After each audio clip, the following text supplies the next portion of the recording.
Kate Daly Show. Once you're awake, it's hard to go back to sheep. The Kate Daly Show starts now. So first, there is a difference between anti-Zionism and anti-Semitism, but the noise is currently piling them together as one, which is wrong. The people that control Israel, they don't care about religion. They care about controlling humanity as a whole through infiltrating every branch of power. So even if they control the media and big tech and the ADL and the politicians, they have no problem allowing Jewish hate to flood social media and put innocent people in harm's way, because ultimately it serves them. As long as it helps create their one world government, they don't care who the victims are. When you operate at that level, you don't see borders or religion. What you see is a chessboard. So wait, Bibi claims to care about Christians in America but not Christians in Gaza, in Iraq, in Iran, Syria, Libya. He also claims to care about Jewish people but still allowed the stand down to happen on October 7th. It doesn't even make sense. The Mossad and the CIA are known for waging war by way of deception, and these wars have created a huge influx of migrants coming to the Western world,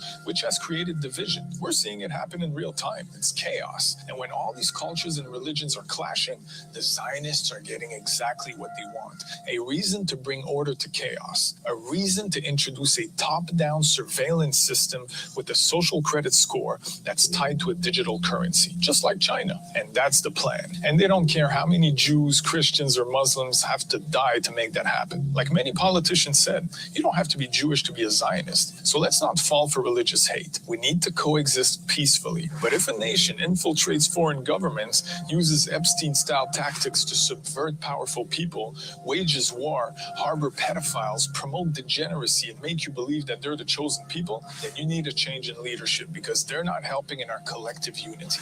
The Zionists that control Israel are using Jews as the main face for their takeover, but they also use Christians and Muslims. When you see world leaders kissing the wall, having a bunch of dual citizens in their government, and making moves that benefit Israel more than their own country, then we know they've been compromised. Same for these big tech CEOs. We all know who you are. So I hope this video can realign our aim and point towards names and faces that deserves to be called out, not the group as a whole, because that's the trap. And as long as we fight amongst ourselves, we are losing. All right. Let's get this party started, shall we? Welcome. Kate Daly Show at your service. I'm censored, but I'm still here. It's a nice part about podcasting. They can't censor you completely. I've been thrown off more radio shows than anyone, I think. I'm pretty sure that's true. I've been thrown off a lot of radio shows. And I guess I'm kind of this ultra conservative who doesn't like when people lie and manipulate.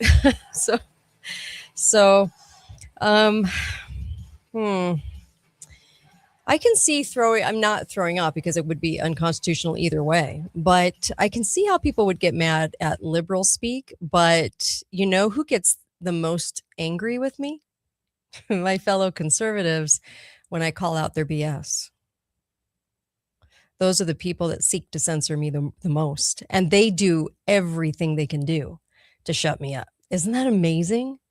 I mean, if I was some liberal out there, I could totally imagine, I'm saying asinine things, or I'm some sort of like liberal whack job, whatever. But I'm so conservative that I scare conservatives, and conservatives worked to get me off the air. Just think about that for just a second. Yeah. Okay. Very weird. Very, very weird. I'm telling you. Something's wrong. Okay, so there's a couple places I want to go. Number one, I thought that was a really great clip, because it really describes how people have accused me lately. It just seems like lately people are just on this bandwagon to tell me that I'm against the Jews. I'm like, when have I ever been against the Jewish people in my entire life? Okay. That has never happened, but they like to accuse me of it, I guess, to lump me in. I don't know. I don't know what's going on, but it's very, very, very strange. So what happens is that I get lumped in.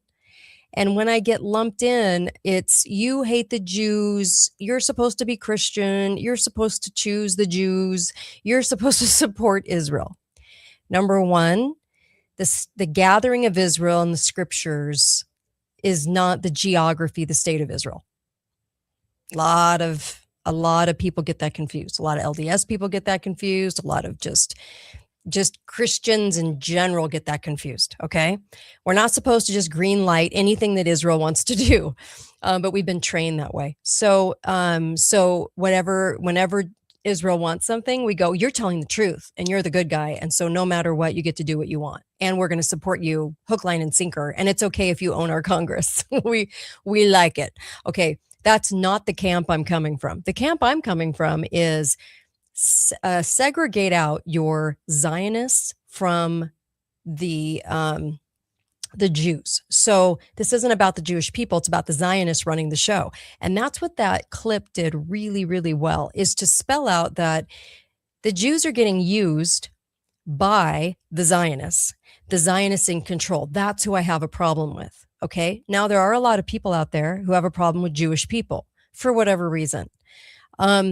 And you know what? You have every right to have your feelings about any group of people that you want. Okay. But in this job that I'm in, the one thing that I hate the most is when I see pretenders. I see conservative pretenders all the time.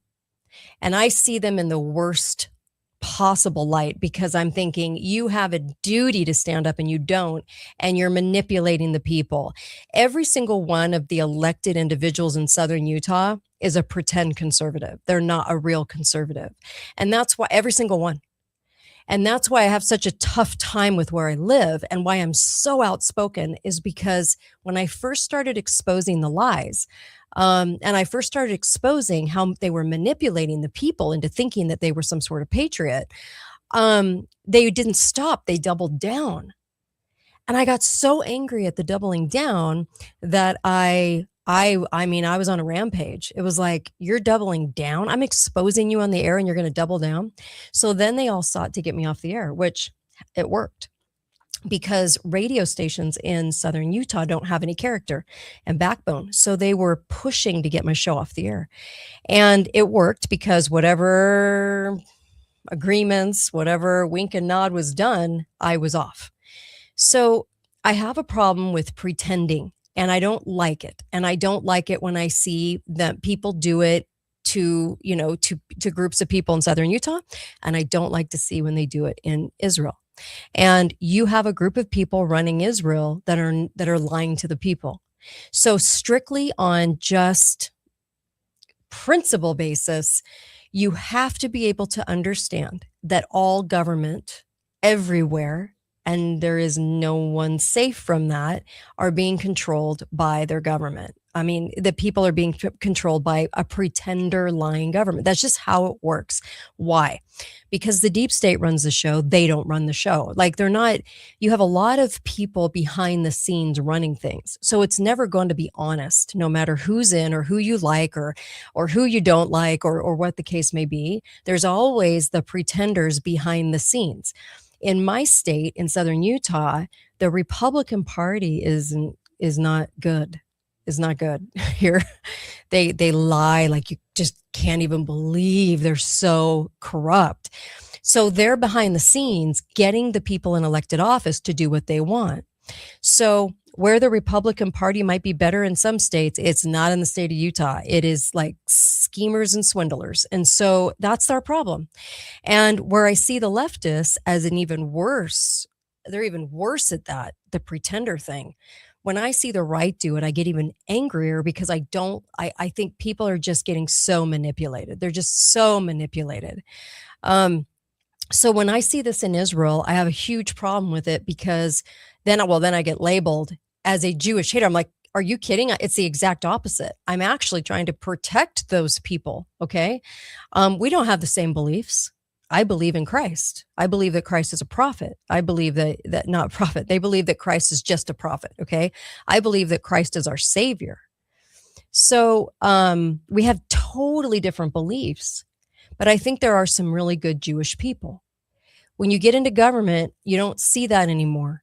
So when we keep over here saying that you have to support Israel no matter what, I'm like, what are you smoking? Like, what's going on here? Why are people falling for that? When we know how compromised and how malicious government can be, why in the world would you not question that? So, and I don't care how manipulative they get, we should be able to see it. Okay.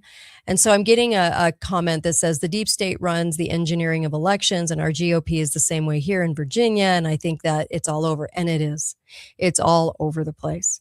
Now, today you're hearing the rumblings of war. Okay. And we're going to see a lot of things. And I said this. I hate to keep saying I told you so, but I told you so 2.5 years ago. 2.5 years ago. I said, we're going to get digital ID. That's what the video was talking about. It's all about control. It's all about digital ID. And we're also going to see war. We're going to see all of this kind of conjured up. Okay. So the biggest headline today is at the Jerusalem Post. And it's all over the news. U.S. military intervention in Iran could come in the next 24 hours. Okay. An unnamed Israeli official said it also appeared that U.S. President Donald Trump has decided to intervene, through the scope and timing remained unclear. Now, we've heard this before, but I do feel like we're ramping up. Now, one of the connector dots in all of this is you've got war, and then you also have Israel involved, okay? And there's also a desire to have the digital ID. Now, we said a long time ago on this show, again, hate to say I told you so, but we also said that they'll keep complaining that it isn't enough. We never have enough surveillance. We don't have enough to get the bad guys. Okay. So I wanted to, so why vote if it's rigged? Okay. Before I go to this connector dot, let me answer that. So why even vote? This is a tough one. It's a tough one because of how people are going to take this and not understand what I'm saying. So when we vote, the votes can be changed and are changed. The parties run who gets in, and who gets in is based on who will fall into line and do what the party wants them to do, all the way down to local elections. Okay. So when you're voting for yourself. You're not actually technically voting for yourself. Listen to what I'm saying. You're voting because it's one of the things that you can do, but don't expect it to do what it can't do. So when you vote, you're not exactly voting for somebody. You're casting a vote to show the will of the people. You're casting a vote for your conscience. But casting a vote is not going to mean a hill of beans in any election anymore, and since 2004. Now, I know that is super hard to understand and to digest and to finally realize. I get it. But when elections are stolen, that's what that means. So people want me to say that somehow, some way, elections are real, so that I go tell everybody to vote. Why? Because it's the right thing to do. So that's what people want me to do. The problem is it's not honest. So we've been ripping off a Band-Aid really slow since 2004. Okay, over 20 years. And that is the information to tell you that your vote has not mattered. It doesn't matter. And maybe we need to kind of rip it off now and realize this, because it's not going to change until that happens. See, because people are still under the illusion that voting works, because you're a good person if you tell people to vote, and you're a bad person if you say that your vote doesn't matter. Because why? Because that means that people aren't going to vote. And then what will we do? So here, that's the manipulation. Okay. So somebody like me in a position of being a talk show host always has to say, no, you got to vote because voting's right. Voting's good. The problem is voting doesn't matter. So what do we do? So the more people that realize that voting doesn't matter might, and I use the word might liberally, might push their horrifying county commissioners at this point all across the country, because I'm pretty sure all of them are pretty horrid and they're lying to you. I know mine are. So it might push them to do something about it. Do you want to know one of the reasons I was censored? I wasn't taken off the air until I started talking about election fraud. Election fraud and that the presidency is controlled. That's when I was taken off the air. So they don't like that so much. Okay. So the county commissioners they did not like me talking about that. Why? Because the county commissioner's role in elections all across the country is the role that matters. They can change elections. They can actually make it into a written ballot where it's counted and looked after. Okay. Not just thrown into a box, but like actually watched. So they really could change the face of elections in this country, but they don't want to do that. Why? Because the state who promises them career moves doesn't want them to. They want to keep this silent. They don't want you thinking that your vote doesn't matter. They want you like little peasants to keep showing up to the ballot box to vote harder. What does that mean? What does that mean to vote harder? You push the button harder and you go with a certain sense of seriousness. I don't know what voting harder means other than that, but you're supposed to vote harder. You're supposed to just take it more serious, even though it doesn't matter. It hasn't mattered since 2004. And even before that, there were problems where oftentimes it didn't matter. But across the board, the major changes that happened in 2004 and then put under the emergency status so no one could find out what was going on, and you couldn't file request it, that was after 2004. So the parties have controlled it, and the parties are pretty awful. They're pretty terrible, and they're pretty corrupt. Just look at my state of Utah and you'll see. We have a governor that's corrupt. We have all the way down state senators, the state congressmen, whatever they're called, representatives, mayors, county commissioners. They're so corrupt. I don't even have words for it. So your vote doesn't matter. It hasn't mattered for a long time, whether you want to hear that or not. I mean, I guess we either get to a point where we want to be real or we just keep wanting to be fake. It's up to you. All I can do is tell you my view on it and my thoughts on it. I know it hasn't mattered for a long time, but people didn't want to hear that because that took away all hope. And then what people do, and then it says, so you seems like you vote for the lesser of two evils. That's the comment I just got in text. So how's that working out for us? The lesser of two evils. You know, if you call over a pest control guy and you say, I think I have this roach, show him a picture of it. And then he tells you, oh, no, that roach, that's not what it is. It's this roach. And, but the one roach is prettier. It's got better colors. It's easier to look at. The other roach is ugly. Okay. So you go, well, this one's prettier. Well, they're still roaches. They're both still roaches. How's it working out for us? Okay. Not very well. So if people want to convince themselves that the voting for the lesser of two evils is better, maybe it's more palatable.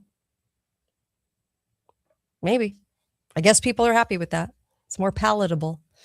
They like the look of it. They like how it sounds. You know, we had a new mayor installed in St. George. And when I say installed, it's because you're only going to get who the party wants, because it has to be a rubber stamper. It has to be somebody that just falls in line. And that mayor never once, the new mayor or the old mayor, never once stood up and said it was wrong that my show was taken off the air. Not one time, not publicly, nor did any of the city council members, even one that we thought was a patriot. She put on a good show. For a long time. Not one person said a public word about it. Not one public entity said a solitary word about it. And it was so interesting because people were like, well, I like him better because we know that the other mayor completely sucks. And this female mayor, and she was awful, but this guy promises to do better. The problem with that is that the person had been in council forever and a council person and only sucked up to the awful mayors and only played party politics and only voted for every budget and never said no to a thing and just continuously rubber stamped in the background.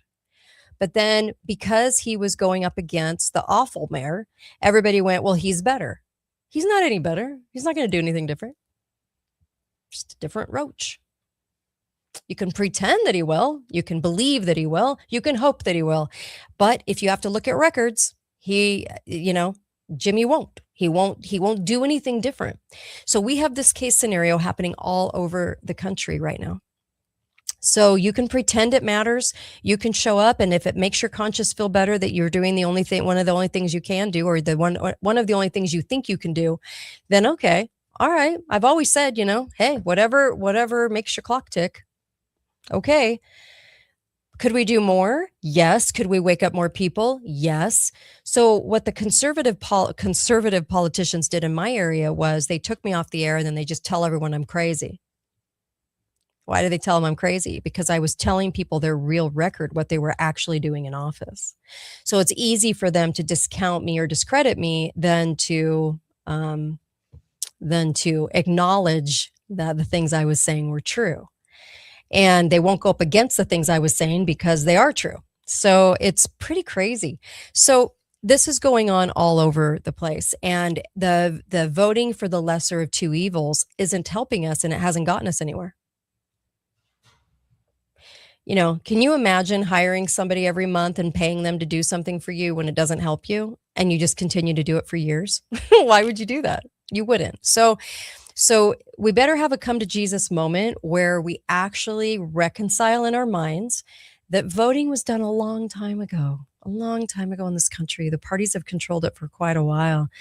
There are still some good people, I think, that want to do good in office, but they, at the end of the day, will not have a backbone at all because they're promised a lot. They're threatened. There's lots of reasons. There are still good people that want to, but it won't, it's not going to translate into the masses in office doing anything to change anything. So the people are going to have to do it. The people have to kind of get to a point where they realize that the elections have been stolen for quite a while. So that's one of the main reasons I'm now off the air on talk radio. And they will continue to hire people that are sports people because the radio stations think that it's good airtime if you have the politicians on. Well, the ex-coaches and ex-sports guys that don't have a lot of upstairs, not a lot between the ears, will continue to go, oh, you're amazing. Oh, you're doing such a great job. This way, the radio stations look favorable in the politicians' eyes, whatever favors they're getting. Lack of character. I've seen radio people manage radio and own radio that have zero character. So you have people without a backbone. And then you have these talk show hosts that are kind of dense. And anytime any talk show host starts to learn anything and starts to expose anything, they're gone. So talk radio is about entertainment. It is not about informing you. Just so everybody's on the same page, just so everybody knows. Okay. So the radio stations don't care about informing you. They care about entertaining you. It is not their goal to inform you. And they don't really like to inform you. It's not fun. See, it's not smiley and fun. I had a radio guy say to me once, "You're not fun." I'm like, yeah, I know. I'm knee deep in trying to expose what's happening in there. "You're not fun. You don't make people giggle." I'm like, well, I'm not a giggler. Not a giggle. I mean, I sorry. I'm so sorry that corruption isn't more giggly and more of a fun fest. But they wanted me to just do the stupidest topics because they felt like I was doing too much informing. Well, Can't have that. So your radio people will always bend toward keeping you stupid. I'm so sorry to say that, but that's the solid truth in America right now. Go look at your talk show hosts, all hired like pretty locally. You're never going to have anyone that does deep dives ever. They'll be taken off the air 2 seconds because they'll start mentioning things about the local politicians. And if they have a backbone at all, they will name names like I did, and then they're out. So that's just how it works. And you're not going to change that mentality because the radio station owners and managers and the people that are over talk radio are not well informed. So the longer you have not well-informed people running the show, they are bamboozled by really super nice, sticky, sweet interviewing to mayors and councilmen and all these people because they don't want to have anything harsh said because they still live in the community and they want favors and such. So anyone that's actually going to tell the truth is probably going to be on podcast at this point. Not on the air. You're never going to find them on talk radio anymore. If they tried to be, okay. Very few people on talk radio can tell the truth. And when I was telling the truth about COVID, it was so fascinating what was happening because people were very uncomfortable. I've been told multiple times, you make people uncomfortable. Talk radio's job is to make you uncomfortable. That's the job, but everybody gets the job wrong. So the job is now make everybody feel comfortable instead of uncomfortable. And then you have a loss of character. And you can't even imagine the things I've seen at the stations that happen when it comes to politicians and owners and managers coming together. Okay. So you just can't even imagine. So with that said, I want to move that aside, but here is the connector dot today. So you have Israel ramping up. Okay. And you have America helping Israel ramping up. We have war ramping up because we have bloated budgets for war now. So there's a reason. And we said that this was going to happen. So I hate to be the bearer of bad news, but we said this 2.5 years ago. I said this 2.5 years ago. Here is the Department of Homeland Security. Here's your connector dot for the day. Remember when we said that they were going to have to pretend that, it wasn't enough. DHS admits Real ID unreliable for verifying citizenship. I can't talk today. Department of Homeland admitted in a recent court filing that Real ID is unreliable for confirming U.S. citizenship, citing various state laws on issuing real IDs. Now you realize to get a real ID, you got to show utilities, you got to show a lot of stuff to get a real ID. Not good enough. Why? Because they have to have their solution come in now. And their solution is always going to be the digital ID, the digital ID that blankets a person, that you can't spend, you can't save, you can't act, you can't move, you can't make a move without them knowing. So right now, and this was in the newamerican.com, this was written by Michael DeRitter. He wrote this piece and said, they are now claiming that it's just not enough. Got to have their solution. Okay. All right. So here's a comment. Don't take this the wrong way, but what religion do all the corrupt politicians in southern Utah have in common? Okay. I am in the state of Utah and I'm LDS. So yes, I understand. I get it. Let's put it this way. I know I'm segueing quite a bit because I'm getting comments in. We'll push the connector dot away that we talked about 2.5 years ago that's coming true right now. Let's push that away for a second. You want to understand local anything, go to any state, okay? And there's the predominant religion. And in Utah, you guys all know what the predominant religion is. And I'm a member of that predominant religion. And I will tell you this, see, a lot of the politicians thought that I would, because I'm LDS, I would ignore what they were doing and I would let it go. And I couldn't because it's not honest and I just couldn't do it. I wish I could have. I would have been on the air still, but what would that have mattered if I'm not giving you the truth? So it isn't the religion's fault. It's the people's fault. Now, the politicians are very busy using religion to get in to political activism, okay? They're using it, okay? And we just talked about Zionists using the Jewish religion to carry out what they want to carry out and hide behind the Jews, and I don't like it. This is the same exact thing. They act like Zionists. They're like people that utilize religion to get what they want. So it's not the religion's fault. It's not even, it's really the politician's fault, but it's really in elected office, it's the people's fault. Why is that? Why is it our fault if they're the bad guy using religion? Because we're so stupid we can't see through it. We're so stupid we can't see through it. We have some county commissioners, and these county commissioners sought to get me off the air pretty hard. Now, they even asked for my show to get taken down on public record in one of the commission meetings. That's how dense they are. But let me just tell you this, because they use religion to stay in office here, okay? They use religion. In fact, when I started talking about the truth about them, one of the county commissioners goes, I saw you in church 6 years ago. I'm like, what is that?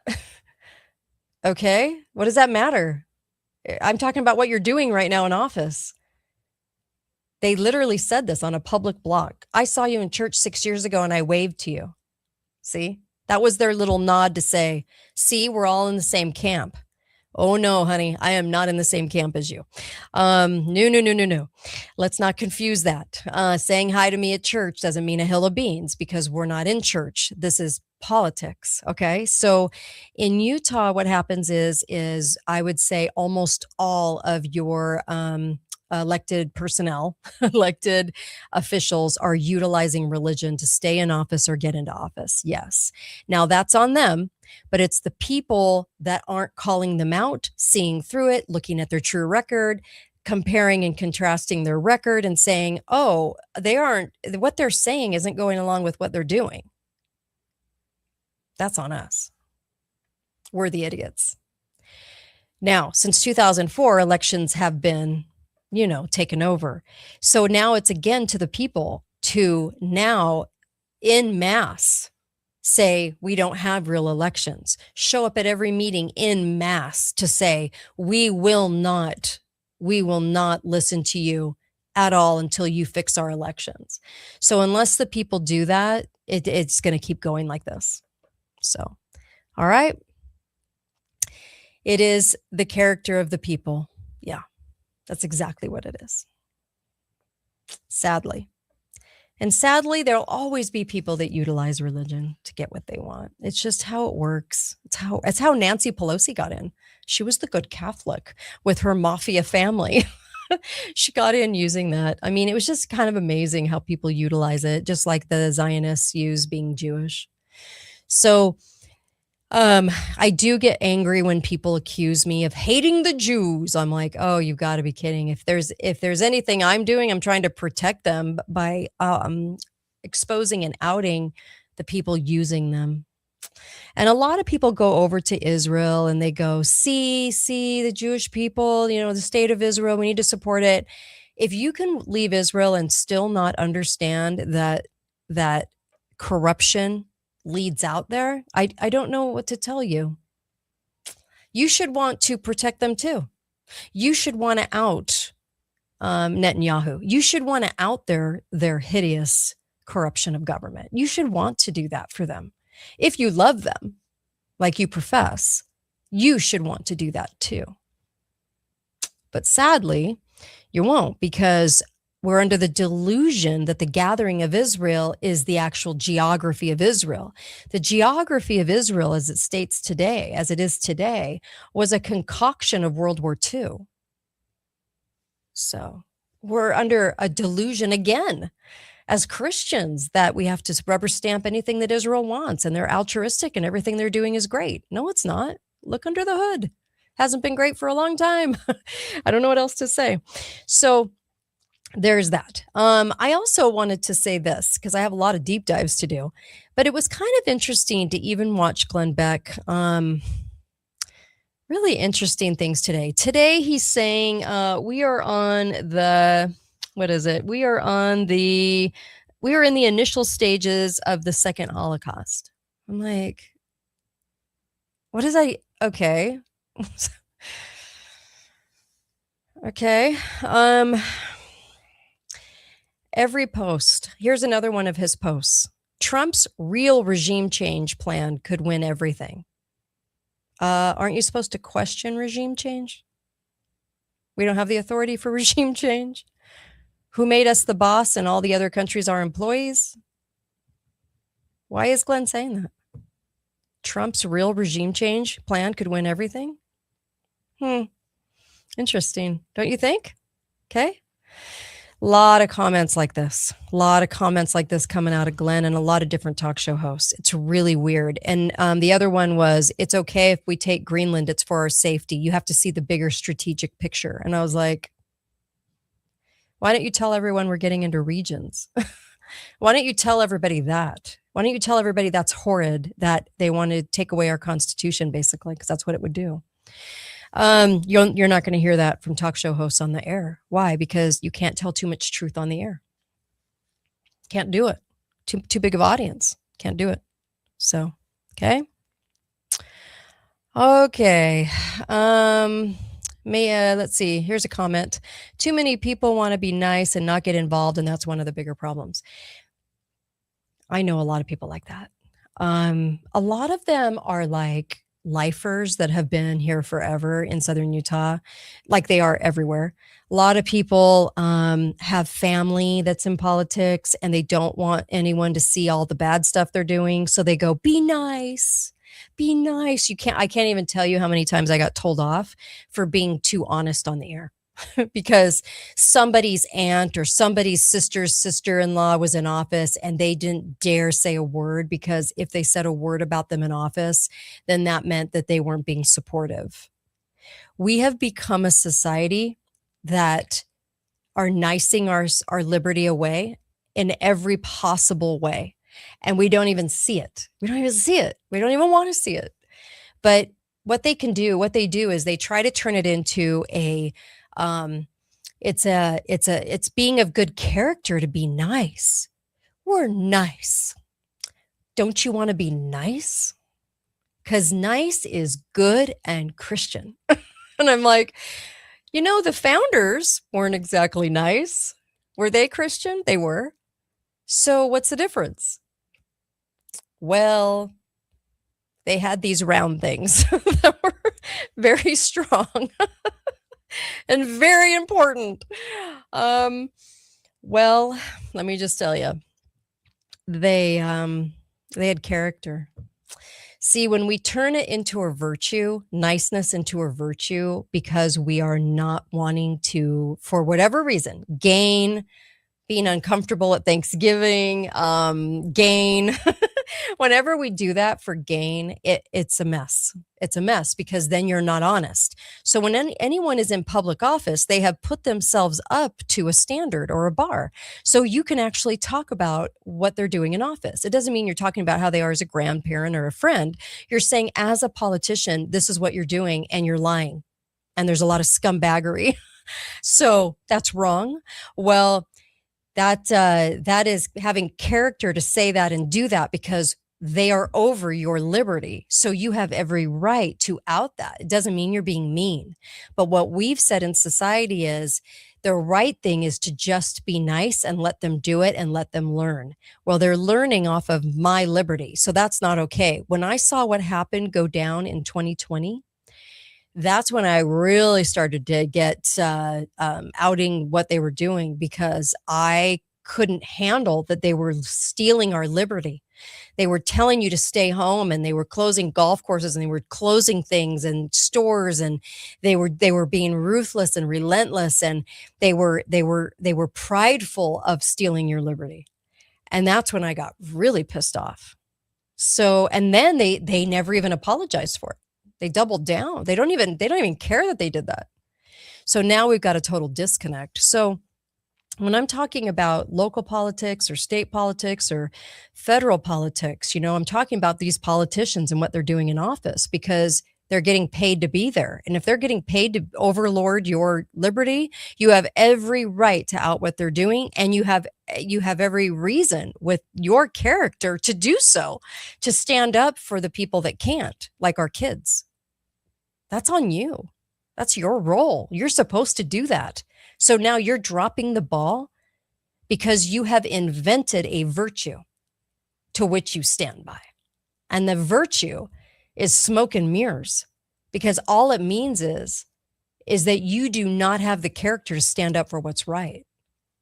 You just want to protect the people doing bad for whatever you're getting out of it. That's not a virtue. You can call it kindness. You can call it whatever you want.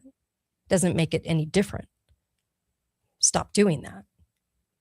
I had a politician, a county commissioner today, Iverson. He's a county commissioner in southern Utah. And he stood up today and he didn't like, obviously, the court's new alignments of the boundaries. And he goes, I think we have a constitutional crisis and I would like to do something about it. Do you know what that's called? I think and I like. Do you know what that's called? That's called a fake fight. So what they're really good about how they manipulate you guys is they do a fake fight. So the press gets a hold of the fake fighting words. So I think and I like, those aren't words that are actually going to be actions. They don't do anything.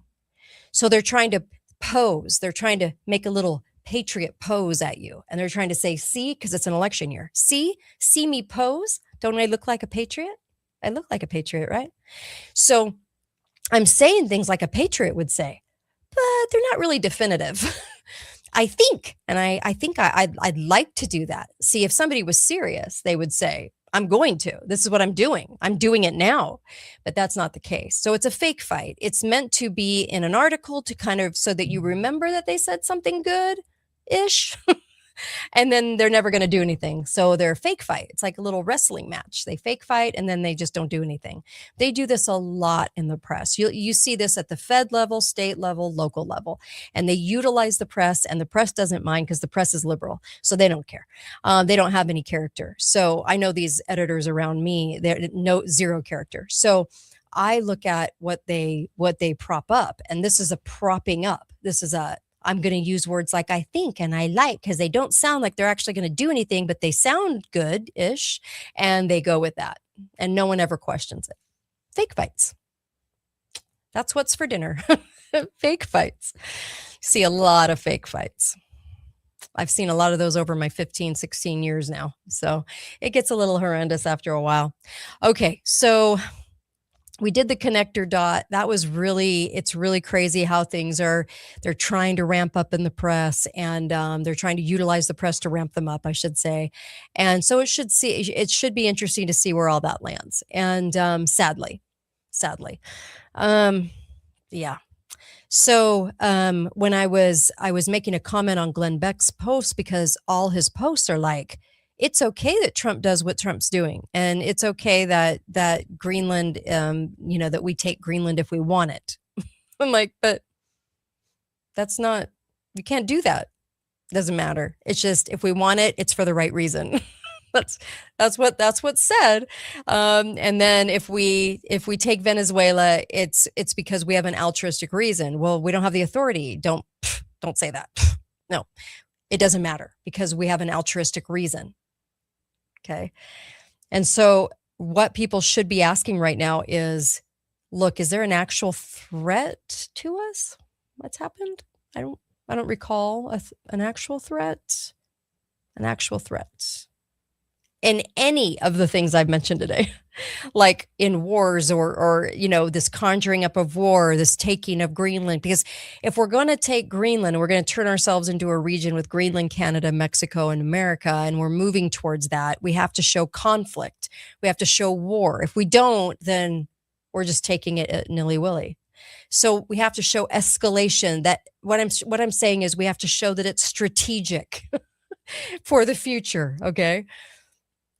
Now, here is where I seriously ask you this question. Can you name one strategic move that the government's made? I don't care who's in office, okay, that has benefited the people. I'm not talking about right or left. I'm talking about government generally. Tell me anything they've done where it's actually super helped you, your liberty, not helped you attain something. That's different. A lot of people like politicians because they get little gains from them. I'm talking about, has it made you more free in your liberty? I'll wait. Nope. So when I see strategic moves being made right now, and Trump may even believe that, I don't know. Maybe he believes it. I always got to give somebody the benefit of the doubt. Do they believe it? Maybe. I don't know. I don't know what the intent of his heart is. And so whatever he's being told, he obviously believes, because he believes that through intel, whatever that means, that this is a strategic move. Okay. Well, he's being told that by the deep state, who want it for an ulterior reason. So that's our problem, right? We had a lot of pretending going on. So it's just not okay. There are times when I do feel in my gut that Trump does things for completely different reasons that he's been told. And he thinks they sound good. He genuinely thinks they sound good. And they probably do. It's just that if you understand the deep state truly, then you understand why the deep state does what they do.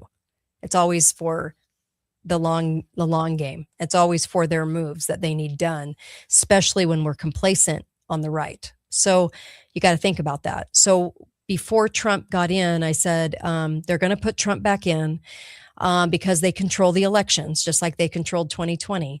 And they're going to put him back in, okay, just like they've controlled it for 100 years. They're going to put him back in to make us complacent for digital ID, for regions. We mentioned regions, and for war, because war benefits people. So they're going to put in war because reconstruction's where it's at. And smart city reconstruction is on the table right now. That's why they're going to do all that. Okay. Going back to Israel, or let's not go back to Israel. Let's go back to the Mossad, shall we? Just one point. I'm going to have you listen to this. Listen to this phone call and tell me what's lacking in this phone call. Okay. We're going to switch gears really heavily right now. There's a couple little deep dives I want to do for you. Okay. This is the call from CeCe Lyle's 9/11. 9:47 a.m. Hi, baby. Baby, you have to listen to me carefully. What's missing? I'm on a plane that's been hijacked. I'm on the plane. I'm calling from the plane. I want to tell you I love you. Please tell my children that I love them very much. And I'm so sorry, babe. I don't know what to say. There's 3 guys. They've hijacked the plane. I'm trying to be calm. We're turned around, and I've heard that there's planes that's been flown into the World Trade Center. I hope to be able to see your face again, baby. I love you. Bye.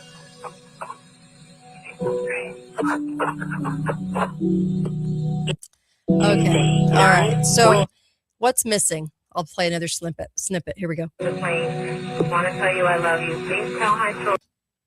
The jet sound of engines. They missed that. Whoever put them into a hangar to make that phone call missed that. They always miss things.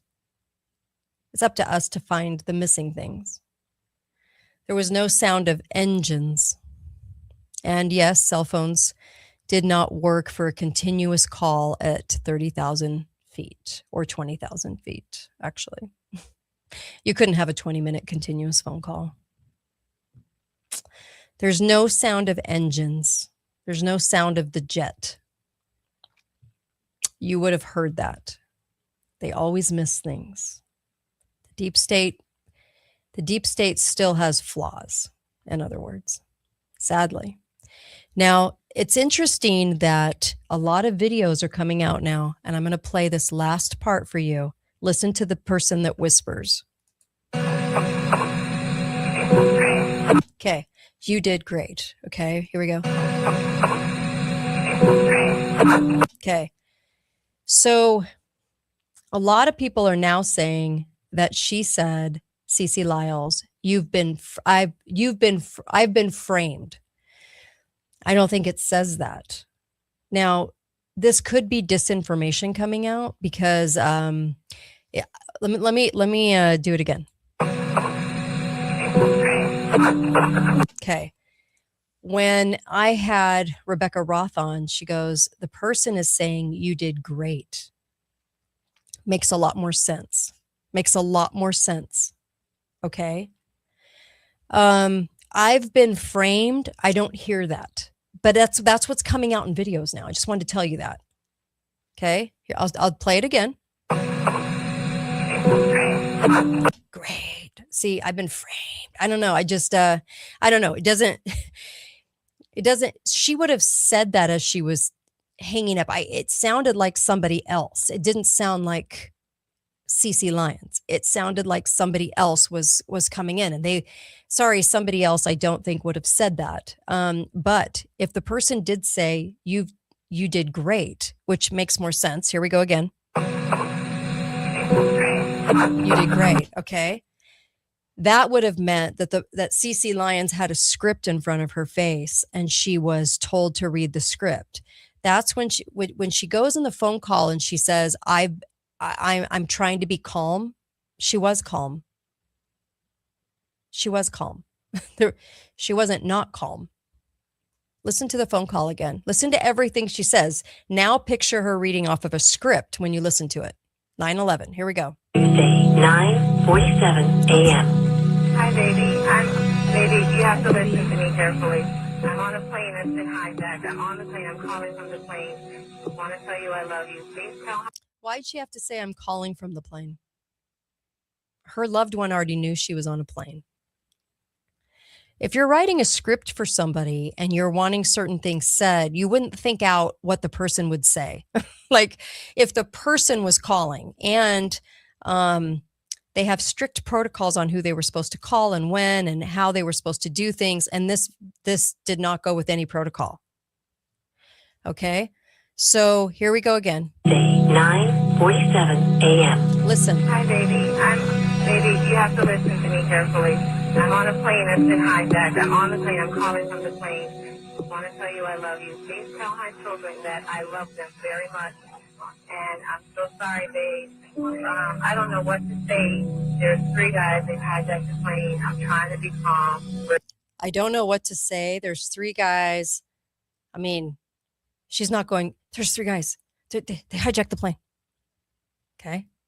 There's 3 guys. They hijacked the plane. I'm trying to be calm. Like she's reading. And I've heard that there's planes that's been flown into the World Trade Center. I hope to be able to see your face again. How did she get that information? She heard that there were planes flying into the World Trade Center. How'd she get that info? Being up in the air, okay, in a very short period of time. I love you. Bye. Okay. She goes by, she starts to cry. She doesn't all of a sudden get straight and go, I've been framed. I mean, that doesn't even make sense.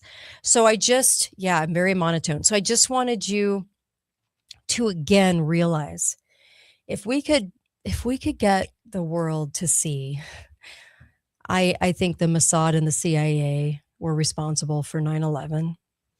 And I think that the perpetrators are still out there, the ones that did it, the ones that said, you did great on the plane. They're still out there. I think this was done in a hangar. I think they landed, as the eyewitnesses said they did, on the ground 20 minutes after takeoff. The Air Force base that was completely void of a single solitary person. Everyone was taken out and moved prior to 9/11. And I think that people were killed in the hangar after they went through this drill. And I actually think that a lot of them kind of knew they weren't in a drill, but maybe had hoped that they were when they read the scripts. Yeah. And she would have been a lot more upset, not monotone, because I think honestly, she was hoping they were in a drill. There was a hope. All of the people were switched out. The pilots, the stewardesses, flight attendants. All of them were switched out the night before. Every single pilot was switched out the night before. It's never happened ever in the history of flying to have all of those flights, especially ones that were involved in something as big as 9/11, to have been dramatically replaced the night before. So a lot of them thought they were military, some military guys, some deep state military guys that were pilots. And then, of course, there was the one sighting of one of them in Canada. Who knows how many are alive, but very monotone phone call. So, you know, as thinkers, we should always be thinking, and we should always be open to thinking and understand that we might be wrong about something. Now, when I see this disinformation come out, I'm like, now they're trying to say that they don't want anyone to think that the person that they were reading a script, or that the person on board would have said, was like bringing them through this exercise and saying, you did great. Like, they wouldn't want anyone to think that, because then you might look a little deeper, and you might look a little deeper, and you might figure out that we have two intelligence agencies that sort of lead out, and they lead out together, and they do things that where people can't, they'll never have anybody come after them for what they do.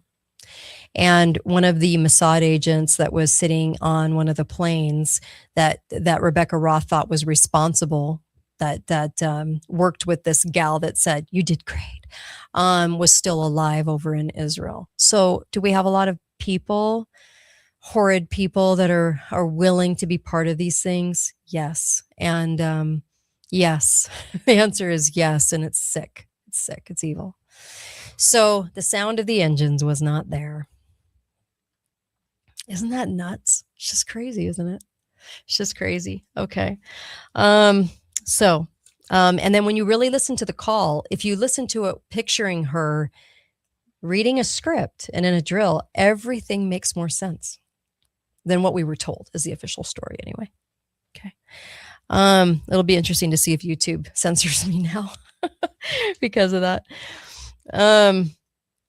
I also wanted to bring you to something kind of more light. Okay. It's been a pretty heavy show today, and Melissa and Susan will be back next week, but this is pretty, this is a little lighter, even though it's kind of the same stuff, really. I want you to listen to Vernon Presley, Elvis's dad. This is about a 3-minute clip, and he's talking about 2 months before. It's 1977, and it was June, and he's talking before his death. Didn't he die in August 77? I'm pretty sure, right? Elvis died. When did he die?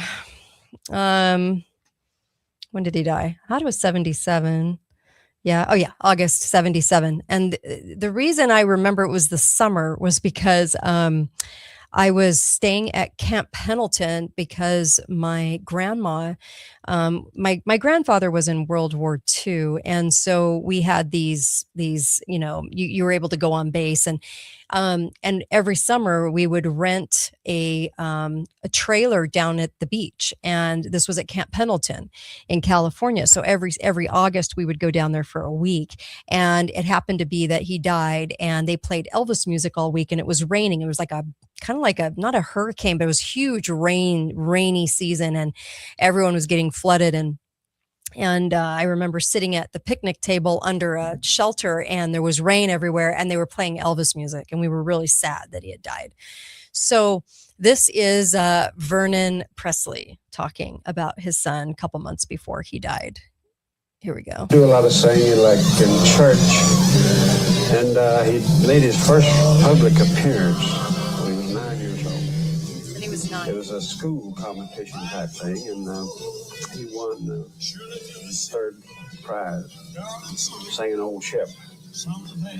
And at that time, he couldn't even make no kind of music, He just sung the song, and that was it. One thing that was good, he never changed his feelings about people or about anything, really. I'm sure he was very happy with his success and all the things that's happened to him, but good. But it didn't make him think he was something that he wasn't, you know. I lived with him till my wife died in 1958, his mother, which we had been married for 27 years. And in 1958, he went to Germany in service. I went over there with him.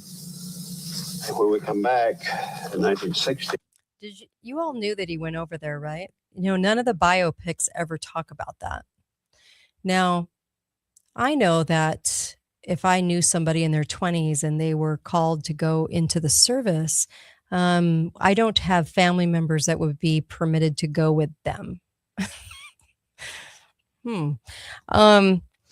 Now, I don't care what biopic you see, even the newest one on Elvis, it's never mentioned. But he mentioned it. That was Elvis's dad. He mentioned it. Okay. He mentioned that he went over there with him. Now, it's very weird. Okay. And I know this is a little lighter compared to the rest of the day today, but I just kind of want to show again that we were so messed with as far as projects in music, like Dylan, like the Beatles, like so many of them. But he did. He actually went over there 2 months after not even 2 months, month and a half after his wife dies. He goes over with Elvis. Now, keep in mind, Elvis's mother dies in October of 58 or dies in, August of 58. And they all go over in October of 58, the beginning of October. Now, what's crazy is they never did mention any cancer or anything. There was no specific cancer diagnosis. But one thing is she loved his girlfriend, Anita Wood. By the way, AI doesn't talk about Anita Wood. If you ask AI, it erases Anita Wood. There's a new documentary out, Elvis's lovers, and it's Anita Wood is talked about. But other than that, you won't hear much about Anita Wood. She's a cute little blonde, and Elvis was in love with her and wanted to marry her. Elvis's mother was in favor of Anita Wood. She really liked Anita, okay? Wanted grandbabies, okay? And she also hated Colonel Parker. So she was against Colonel Parker. Vernon, all aboard the Colonel Parker. He even goes on in this clip to say what an honest man Colonel Parker is and how he had Elvis's best interest at heart. Now, number one, he was kind of a leech and wanted the money. Yes. Number two, though, I think as part of projects go, it was kind of amazing that Vernon Presley goes over in the military. Okay, not in the military. I shouldn't say it that way.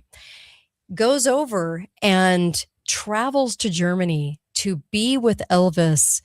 And Elvis goes over, right? October the 4th, Vernon goes over, okay, just after Elvis's arrival. So not even a month and a half after the mom is dead. Gladys is dead, which, wow, didn't even grieve. I mean, it was just kind of crazy. Reminds me of somebody else that didn't grieve. But anyways, it was just kind of odd. Goes over to Germany and they settle in the city in Germany, and they were able to live off base with Elvis. Elvis lived with his dad in the military. Did you know that? A lot of people don't know that. He lived with his father. Why is that? Why was he allowed to do that? No one else is. We had a lot of stars in Hollywood, in the military. I say that in air quotes because they were in selective service, but I thought it was strange that we're not in war, okay, but they're allowed to go over, and Elvis's grandmother, Minnie Mae, and Red West, and Lamar Fike, and the dad are all over there, and they're able to be there with him. That's weird. That's weird. I guess in my mind, you would do that if it was part of a project. If Elvis was a project, if Elvis was the guinea pig used to kind of usher in a whole new music style, then they put him with Priscilla Presley at 14, and nobody even batted an eye that he was with a 14-year-old. He didn't have any bad press really about that. Nothing to really gauge public opinion by, but I thought that was kind of interesting. And then Parker was his special advisor, right, over Bob Neal, and then completely took over in 1955. And I do think that Parker was his handler. I think he had handlers all the way along, though. And I think that's why no one was allowed near Graceland that wasn't part of the club. No one was allowed near him in the military that wasn't part of the club. I think Priscilla's dad was in intelligence. Priscilla's dad orchestrated the two of them together, and Anita Wood then was out of the picture, just like the mom was out of the picture. And no one really understood how all of a sudden, and she was only 46 years old, died. They're saying liver failure, alcoholism, hepatitis, but she was doing pretty well before she suddenly got ill. And then there really isn't anyone saying how she died so rapidly at such a young age. 46 is young. But I know that she wasn't in favor of the direction that Elvis was going.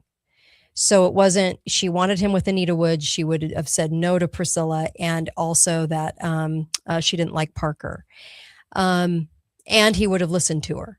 So I just, there's so many little things along the way that we don't really think about when it comes to common sense or logic when we're speaking about these people. Like in a natural career, in a natural move or career move, or you go in the military, your whole family and friends doesn't get to go over and be part of the experience. There are things that happen, and not just because you're a celebrity, things that happen that are unnatural and strange. And I just think that we should probably take a closer look at some of these things sometimes. I think we'd be very enlightened to go, you mean Dylan just played for a group of about 15 people and was found, and he didn't even do a song that even said anything, or he didn't even really have a good voice, and the record executive was just there to see Dylan and just decided that he was going to be the new phenomenon? Doesn't even have a good voice. How is that? Didn't even hear him say anything prolific because he wasn't playing anything prolific at that point, right? And he just figured that he would be the dude. Does that make sense? No, of course it doesn't make sense. None of this ever does. So when you really go through the details of these people's lives, it's kind of amazing how nothing ever is natural about it. So I think that's usually one of the tells that you can say, wow, quite a project. And also engineered by a lot of people, and they engineered his career, and it's not that he didn't have some talent. I'm not saying that. They cultivate talent. They engineer the talent into becoming a certain thing. So yeah. And Sun Records, that guy was in intelligence, the Sun Records guy. He was there to find the acts and make it look natural. But when you find out he's intelligence, it's not natural in any way, shape, or form. Okay. So I'm going to push that aside, but there are some things there that are kind of weird. Okay. So I told you I was going to tell you just a little bit, and then I'll tie up today's show. So, because I had all of this kind of like thoughts and pending research and all of this, and just kind of wanted to bring this to your attention. When you go to the grocery store, and I'm going to make a note on the time so I can actually turn this into a short for you. Okay. When you go to the grocery store, I want you to know some things. So yesterday when I was with John Hewlett, I said, there's certain things they change the recipe slightly on when you get into Great Value or Kroger, or Private Selection, or any of these generic brands at the grocery store. I know a lot of you want to save money, and I understand why, because everyone's broke. So I get it. You could save some money actually by not buying the brand names, because when you buy Great Value or Kroger or Private Selection, Albertsons, I think that is, or any of them, I could name any store in your area. It's going to be around the same thing. Kraft, you're probably going to get Kraft cheese. Okay. So you buy Great Value cheese or any of the generic brand, you're going to get Kraft because Kraft is the one producing that cheese. When you buy bread, Great Value bread, you're buying Sara Lee bread. So don't buy Sara Lee because you're buying Sara Lee in Great Value and you're saving a couple pennies. Ice cream. When you buy ice cream, you're buying Blue Bunny. They package Great Value. So all of these different companies have major companies that are packaging their stuff. Beans are Goya beans a lot of the time, or you have Bush's beans. So when you think you're buying Bush's beans, buy the Great Value because you're buying Bush's beans. You're buying their recipes. So there's a lot of things like that where rice, detergent, you name it. Butter is, I think, Land O'Lakes. So butter, a lot of things come from local creameries. Like we have a creamery in Layton, Utah that facilitates a lot of the milk, Great Value milk. So in Utah, so, they have those dairies all over the place too for things that spoil easily that have to get there quick. And so you're basically getting really good brands under the Great Value brand. Okay. What's interesting though, one thing was interesting to me, Kroger, not Great Value.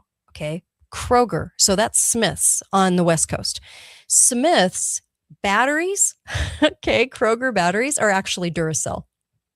They're literally Duracell batteries. Okay. Might as well buy Duracell. Might as well buy Kroger and spare yourself the cost of Duracell because they can be a third more money that is required to buy Duracell. So you're saving yourself quite a bit there. On Great Value on Walmart, that I think it's Rayovac is their Great Value brand or whatever. Baby formula is made by Perrigo, big brand. So baby formula, that's Great Value. Okay, or Kroger or any of those. Parents' Choice, the Kirkland Signature baby formula is ProCare.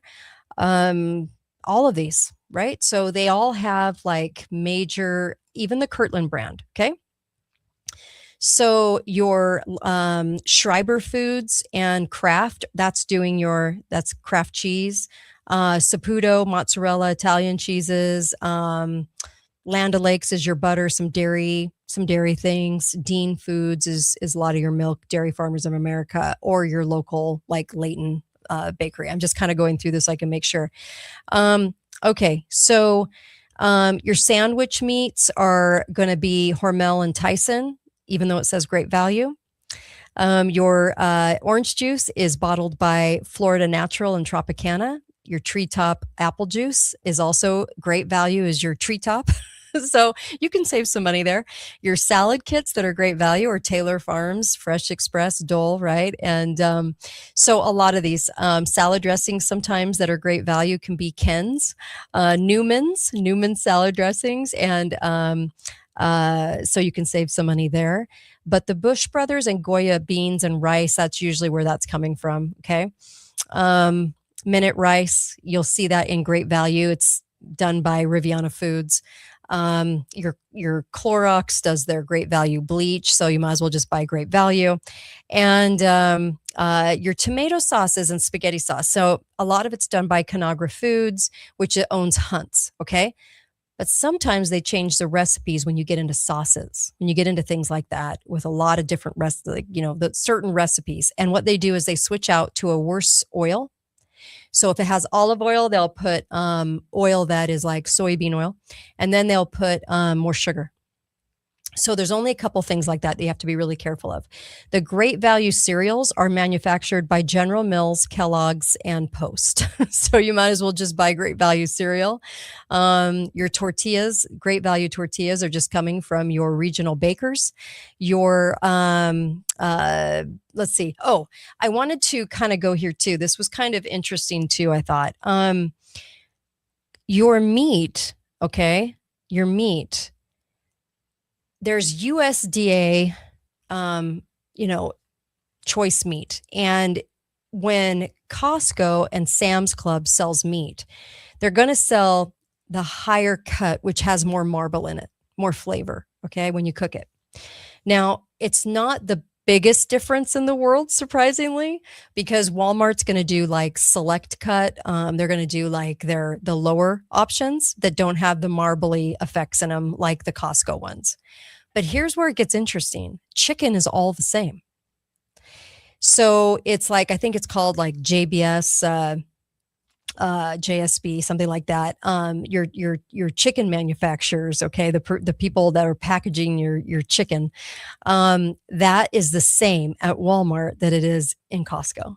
So I used to think that Costco chicken was actually coming from a better farm, from better places, from just better, right? And they charge good amount for it.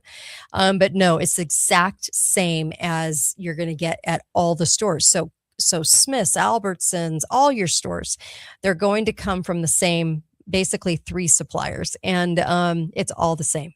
It's all the exact same. So beef, you can get a little higher cut. It's all coming from the same places, but you can get a little higher cut. So if you're going to pay premium price at Costco and Sam's Club, just know that you can probably get that same cut at Walmart. Might as well just go there, get your chicken there, or not Walmart. I'm just saying Walmart because a lot of people shop there. Okay, I understand Walmart is like the New World Order grocery store of America, but I'm just saying because people shop there. So any of these stores, you can go and get the same companies are doing the meat for all of it. Although Costco, a lot of the time gets the choice cut above some of the cuts at these grocery stores. Okay. But the chicken's the same. And a lot of their Kirtland brands are the same. So the Kirtland brands are coming from a lot of the same places. Now, here's where it gets into like, this is who is packaging your Great Value. You ready? Your peanut butter at Great Value, Kroger, all of those is Peter Pan. Conagra. Okay. Peter Pan peanut butter. So without the Peter Pan label, just go ahead and buy their generic brand. Ice cream, Blue Bunny. Bread, Sara Lee. Plain rice, Mahatma, Riviana. So both of those. Dry pasta is Barilla. It's Barilla. So don't buy Barilla, just buy the generic because you're getting the same thing. Canned beans, Bush's and Goya. Black pinto and kidney as well. Your flour, sometimes they can change up on like the maple bacon beans, like they might change up the recipe, a little more sugar when they do a Great Value brand.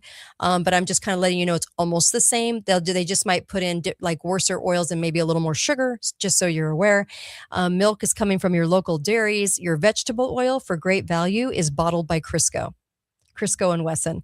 Your frozen vegetables under the Great Value brand are Bird's Eye and Green Giant. That's who's doing it. So they're doing their recipes. They're doing the exact same product. Spaghetti sauce is Bertolli and Hunt's, Great Value, and Private Selection and Kroger. Okay.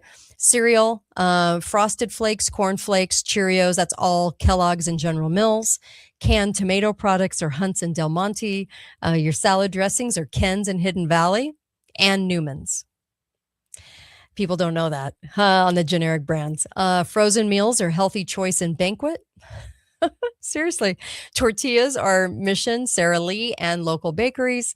And then, of course, local bakers. And then snacks are done by Frito-Lay. So when you get your chips and whatnot, your snacks, just go with the generic brand, save some money there because you're getting Frito-Lay. Okay. So where they change also besides spaghetti sauce, because in the Bertolli one, they actually change up the oil to a worse oil and add more sugar in the Bertolli. So Bertolli packages the Great Value spaghetti sauce, but they change the oil and sugar level. Okay. Frozen entrees. So they do put in a little more sugar, sometimes change out the oils and add a few more chemicals in their frozen entrees. Specialty sauces and dressings. You're going to see them change it a little bit with worser ingredients. Sometimes the snack mixes and the sweet treats, they're going to add additional flavorings and additional preservatives. And then, of course, in your organic specialty health products, they're going to have some unique recipes there too. Okay. I did find it interesting for sure. But peanut butter, bread, ice cream, pasta, rice, all of that, just go ahead and buy flour, sugar, baking powder, all of that. Just go ahead and buy a Great Value or Kroger or whatever. And then on the what was the other thing? I did a little deep dive on Whole Foods. Whole Foods was bought by Bezos, bought by Amazon. Ouch. I don't trust Bezos as far as you can throw him. So they are the competition to Trader Joe's. Trader Joe's is owned by two Germans, brothers that are now deceased. They are very private and reclusive. They're known for being that. They've only always been in the industry, as far as that goes, in the industry of grocery stores. And it was bought by Aldi back in 1979. So your Aldi grocery store on the East Coast, sorry, that is that owns Trader Joe's. Okay, I'm going to take a call before I hack to death. Hi, caller. Welcome to the show. Go right ahead. Caller? Didn't think you were going to get me, huh? Okay. I'm sorry, you guys. I got a cough. Anyway, probably time to end the show. They don't really, no one really knows anything about them, anything about these brothers, anything about that company really, because they keep everything close to the vest. They do utilize smaller outfits. The big box stores are usually not boxing their stuff, but you can buy soup. Like the Trader Joe sells Pacific soups. You can buy Pacific soups at Walmart, okay, and Kroger. So there are brands that you can find in Trader Joe's. All you have to do is look for them. You can look for them online, and you can buy those things at your local grocer instead of having to go to Trader Joe's. But Trader Joe's does like to keep the price low and goes to a lot of smaller outfits for their products, okay? And they do sometimes look at ingredients, okay? So there's that. Let's see. Kate, great info, but unfortunately I heard bad things about Conagra. Well, I didn't say good things about Conagra, did I? Okay. I heard last year their cake mixes they make, major name brands, have crickets in them. They could, for sure. I have a class. I can't understand this, but anyway, Bertolli uses have sauce with less sugar, not as good anymore. How about cost? We've heard about these brands, Gates owned brands like the Lakes brand and Morton. Yeah, that's true.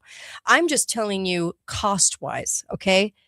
If you don't want to buy the brands, I'm fine with that because they mess with food, our food supply. I've done a gazillion shows on food supply. I understand. So I'm not saying Conagra is good. I'm not saying Hunt's is good. I'm not saying Kraft is good. What I'm trying to tell you is that you're getting the same exact product. If you want to buy the product, buy it for the cheaper price. That's all. So that's all I'm trying to say. I'm actually just trying to save some people some money. But I would always try to look at the back of the label. If it has a gazillion chemicals in it, my gosh, stay away, stay away from it, because these companies, I think they actually do a lot with our government for sure. The Hunts, the Conagra, the Ravani, the Riavini, all these different brands, right? So I think there's a lot in our food supply that's so wrong on so many levels. I'm just trying to help you save some money. Okay. And by the way, they're now saying that lunch meat is getting the same labeling as basically cancer from cigarettes kind of thing. So we've always known that there's a lot of bad stuff in lunch meat, but it's probably a good time to either make your own or, do your own, slice your own or whatever. Look at your food supply. So I'm just telling you that these brands are sold as what they are. The generic brands are actually labeled and manufactured at the big box places. So might as well buy the same. Okay. If you're going to buy them.